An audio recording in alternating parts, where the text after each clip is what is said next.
I never imagined I'd end up becoming this kind of woman. Yet here I am, standing in the wreckage of my own choices. My name is Vanessa Rodas. I'm 30 years old, and I crossed the very boundary I once promised myself I never would. I destroyed the best relationship I ever had. And for what? A single night of recklessness in Las Vegas. To the outside world, I'm painted as heartless, as a villain who threw away something good without a second thought. But no one truly sees the weight I carry. They don't understand how one impulsive decision can unravel the life you built, piece by piece, until you're left with nothing but regret. I met Nathan 3 years ago. He wasn't the type of man people noticed instantly. He didn't have the flashy presence that drew attention in a crowded room. He worked in cybersecurity, quiet, steady, dependable. But there was something about him that pulled me in. When Nathan spoke to me, he really listened. Not the polite nodding kind of listening people do out of habit. He actually heard me. He understood me in ways no one ever had. From the very beginning, I told him about my past. The late nights, the wild parties, the meaningless flings, the chaos I once thought was freedom. I expected him to judge me, to step away like most men would. But he didn't. He just looked at me and said, "Your past doesn't matter. I care about who you are right now." That was the moment my walls crumbled, the moment I knew I loved him. 3 years together went by quietly, steadily, beautifully. My parents adored him. My father and Nathan would spend hours fixing up Mom's old Ford, their laughter spilling from the garage. My mother welcomed him like a son, making Sunday dinners where Nathan sat through my dad's endless stories with patience and warmth, as if those tales were sacred family treasures. When Nathan asked me to marry him, it wasn't extravagant or staged for show. It was simple, heartfelt ours. We planned a vineyard wedding. We created a registry. We started searching for a home, painting a picture of the future I thought I wanted. But then Stella reappeared. Stella was a remnant from my chaotic years. She thrived on disorder, on reckless thrills. She had never liked Nathan. She teased me, called him Mr. Predictable, mocked me for settling down. She told me I was too young to tie myself to routine. Most days, I brushed her words aside. But sometimes late at night, I wondered if she was right.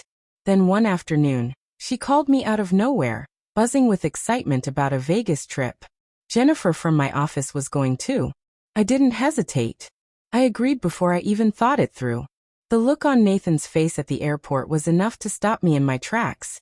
He didn't want me to go, but he didn't forbid me either. He just kissed me, whispered, "Be safe. Have fun."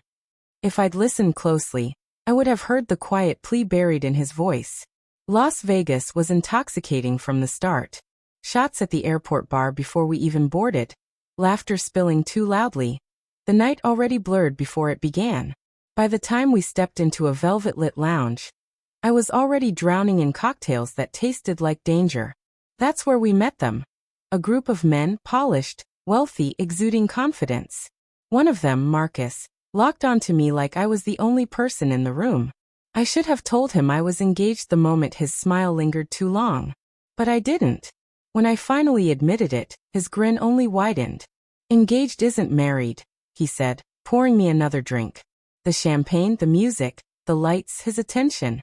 It all blurred together until my defenses collapsed. Jenna saw it happening. She pulled me aside, begged me to walk away, but I waved her off. I told her to go without me.